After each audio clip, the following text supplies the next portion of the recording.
ስለኚህ አባ ገብረ ኪዳን የተባሉ አባት ብዙ ሰው የማያውቀውን አንድ አስገራሚ ነገር ልንገራችሁ። እኚህን አባት እንግዲህ በርካቶቻችሁ በሶሻል ሚዲያ በሚሰጡት ትምህርቶች ታውቋቸዋላችሁ። እናም እኚህ አባ ገብረ ኪዳን የተባሉ አባት በስማቸው የየትኛውም የባንክ አካውንት የለ ሲሆን ወደፊትም እንደማይኖርና ቀሚስም ገብረ ማርያምና ወለተ ማርያም የተባሉ ግለሰቦች እንደሚገዙላቸው ተናግረዋል። አባ ገብረ ኪዳን ደሞዝ የላቸውም። የሚከፍላቸው ጠፍቶ ሳይሆን ስለማይፈልጉ ነው። የዕለት ጉርስም የሚያገኙት ከሚያገለግሉበት ገዳም የሚሰጣቸው ዳቤ ነው። እሳቸው የሚያስተምሯቸውን ትምህርቶች በዩቲዩብ ተለቀው የሚገኘው ገቢ ለገዳሙ ነው የሚገባው። አሃቲ ድንግልና ከዚህ በፊት የጻፏቸው መጽሐፍቶችም ተሸጠው ገቢው ለቤተ ክርስቲያን ይውላል። በእሳቸው ኪስ የሚገባ ምንም ብር የለም። ፈጣሪ እንደነዚህ አይነት አባቶችን አብዝቶ ይስጠን። እንዲሁም ለአባታችን ረጅም ዕድሜና ጤና እንመኛለን። እስኪ ለአባታችን ያላችሁን ፍቅር ኮሜንት ላይ ገለጹልን። ፎሎ ማድረግ እንዳይረሳ። ሰው እንደፈለገው ያስብ፣ እንደፈለገ ማሰብ ይችላል። ብቻ ልንገራችሁ፣ ሰዎች ስለገመቱን የሚበላሽ ማንነት የለም አለ።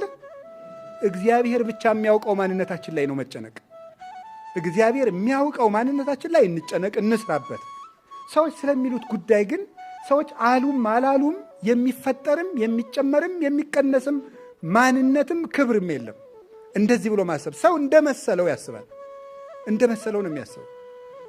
ወሬ ሰምቶ ያስባል፣ እንደለመደው ያስባል፣ እንደ ቀድሞ እውቀቱ ያስባል፣ በመንፈሳዊ መጠኑ ልክ ያስባል፣ በዕድሜው ልክ ያስባል። ሰው እንዳቅሙ ነው የሚያስበው። እንዳቅሙ ያስባል። እገሌ የሚያስበው በዚህ መጠን ነው ማለት ነው። በቃ እንደዚህ ብሎ ማሰብ። ያምነከ ሰብሶ በታሴኒ ሎቱ፣ ሰው ስትንከባከቡት ፈገግ ይላል፣ ሲጎልበት ክምር የፈጀ ዝንጀሮ ይመስላል። ሰው እንደዚህ ነው። ወቅት ይለውጠዋል፣ ጊዜ ይለውጠዋል፣ ማጣት ይለውጠዋል፣ ማግኘት ይለውጠዋል። ሰው ባየበት ይዘንባል፣ ባየበት ይፈሳል፣ ባጣበት ይደበቃል። ሰው እንደዚህ ነው። ወዳጅነቱን ይለውጣል፣ ፍቅሩን ይለውጣል፣ ቃል ኪዳን ይለውጣል፣ መሐላውን ይለውጣል፣ ጉልበቱ ይለውጣል፣ ሁሉ ይለውጣል። እግዚአብሔር ግን እንደ ትናንት ነው አለ።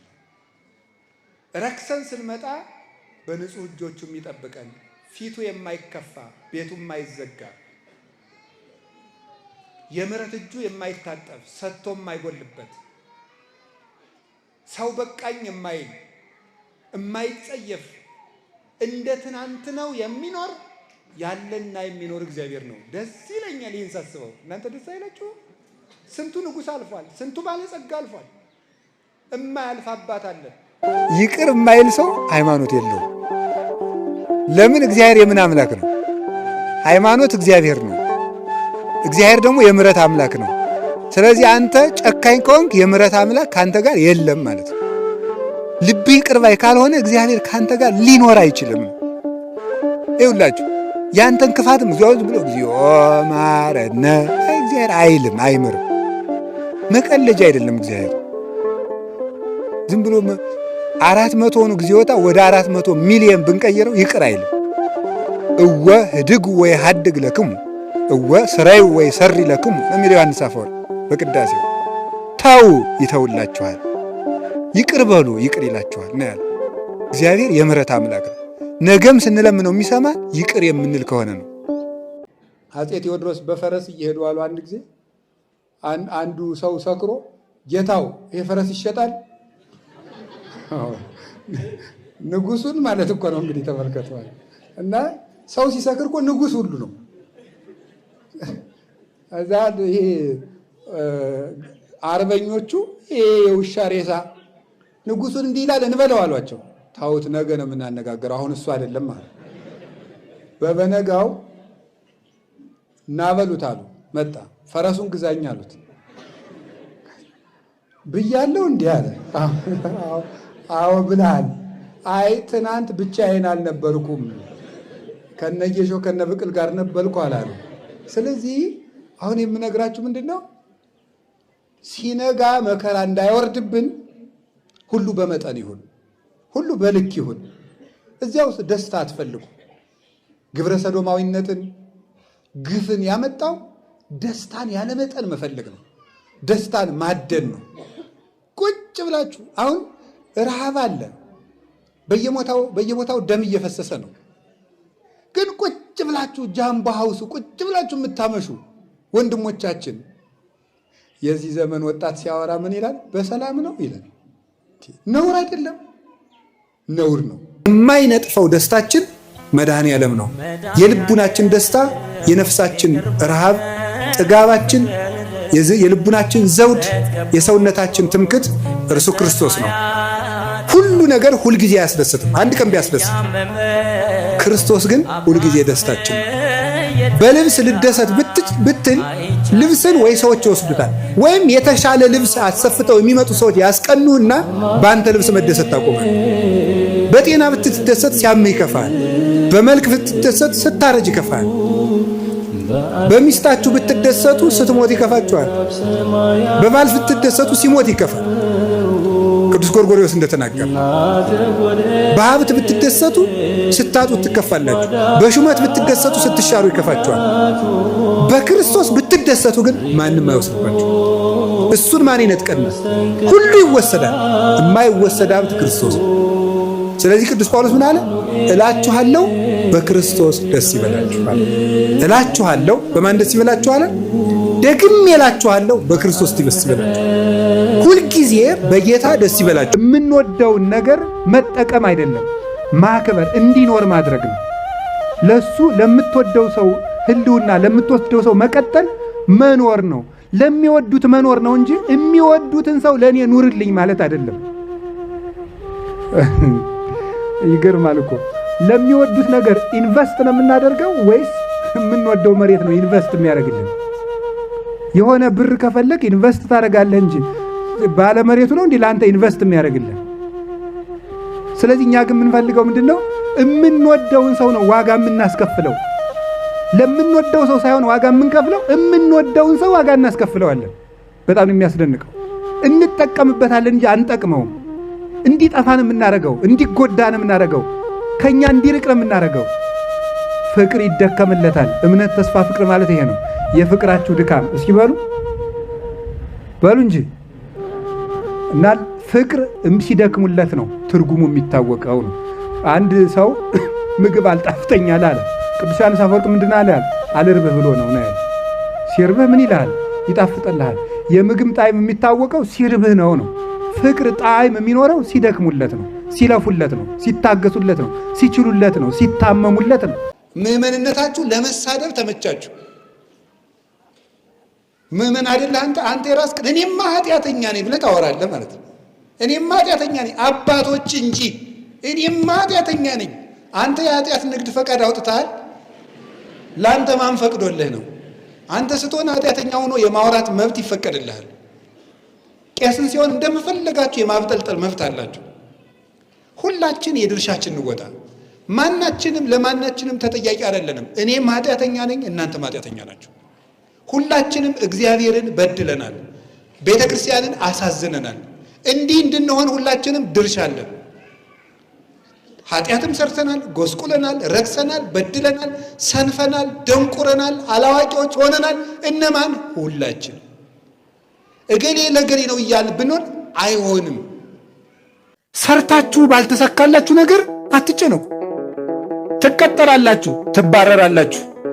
3-4 ጊዜ ንግድ ትከፍታላችሁ፣ ትከስራላችሁ። አትጨነቁ። አሁንም ሞክሩ፣ አይሳካ። በደስታና በሰላም ኑሩ። ጥራችሁ ባልተሳካ ነገር አትጨነቁ። ለምን ዳውነንስ አንሞትም? ሰነፉነን አንሙት እንጂ ዳውነንማ አንሙት። ምን ችግር አለው? 3 ክንድ ከስንዝር መገነዣ ብቻ አይደለም ይከተለን? ምን ይዘነው ምን ነገር አለ? የለም። ስለዚህ ለምንስ ዳኑ ነው? ድህነታችሁን ለስንፍና ማስረጃ አታድርጉት እንጂ የታባቱ ለምን ዳልሆንም ብላችሁ አትስነፉ። ሰርታችሁ ዳ ከሆናችሁ ግን እግዚአብሔር ይመስገን ነው። እስኪ አንድ ጊዜ እግዚአብሔር ይመስገን ነው። እግዚአብሔር ስሩ ነው እንጂ ተጨነቁ አላለም። እና አትጨነቁ። እኔ ከማን በልጬ ነው? አብርሃም በድንኳን እኮ ነው የኖረ። ጌታዬ ወይ የዚህን ያህል ምን በድዬ ነው ጥሩ ሥራ ማሰራኝ?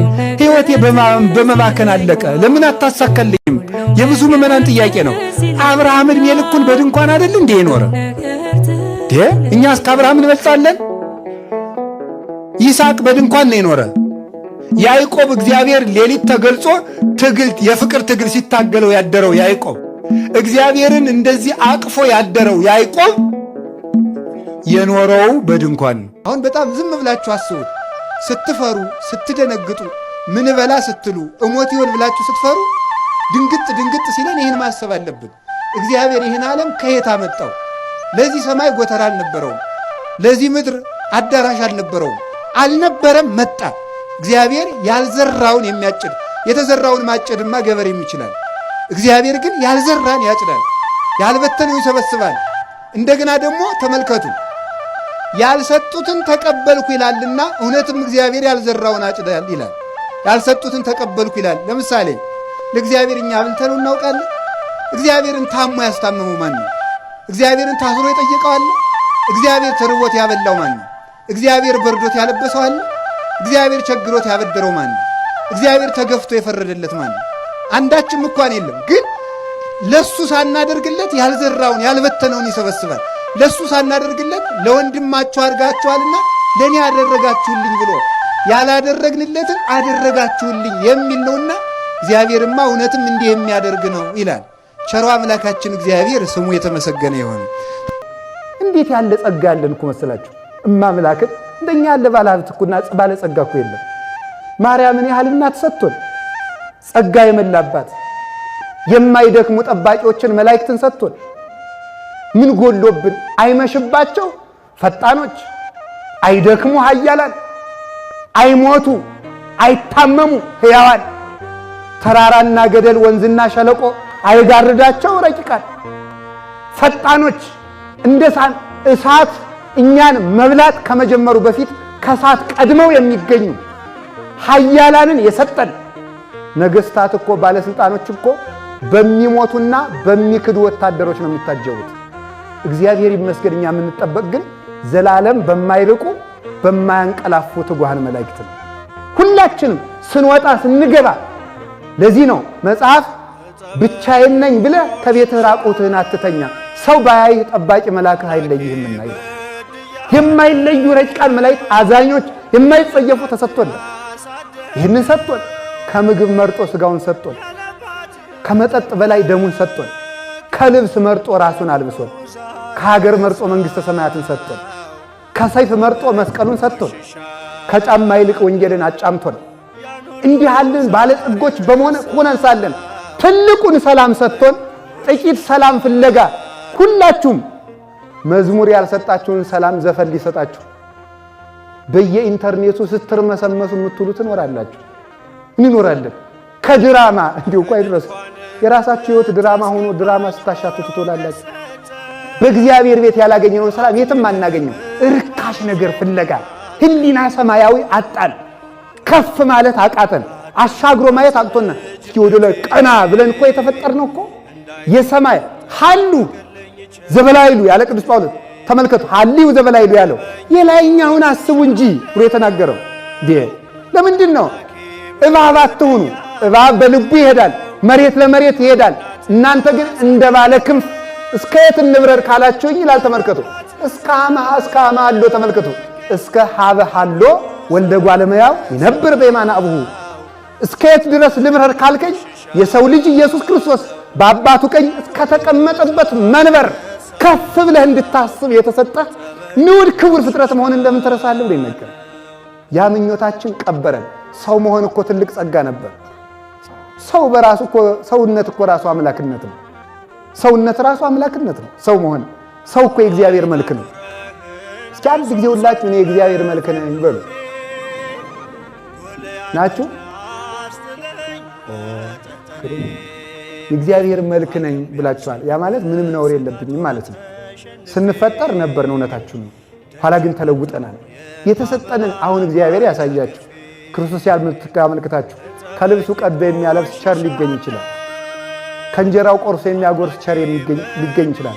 መልኩን የሚሰጥ ግን ማን ይገኛል? እግዚአብሔር ብቻ ተገኘ። እግዚአብሔር ብቻ መልኩን ሰጠ። ባሪያው በመልኩ ፈጠረን። ያንን ትቶ እንስሳት አራዊትን ትቶ ግዙ ብሎ ሰጠን።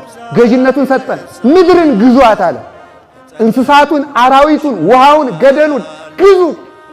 ሌላው እኮ መላእክት እኮ የተፈጠሩት ለሰው አገልግሎት ነው። ሰውን ለመጠበቅ ነው። ፍጥረታት ሁሉ ለኛ ተፈጠሩ።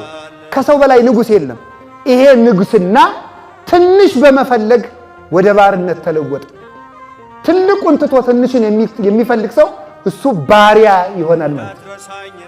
ምኞት አዳምን ቀበረ፣ ምኞት ሕያዋንን ቀበረ። የብርሃን ልብስ በራቁትነት ተቀበረ። ገዥነት በባርነት ተቀበረ። ሕይወት በባርነት ተቀበረ።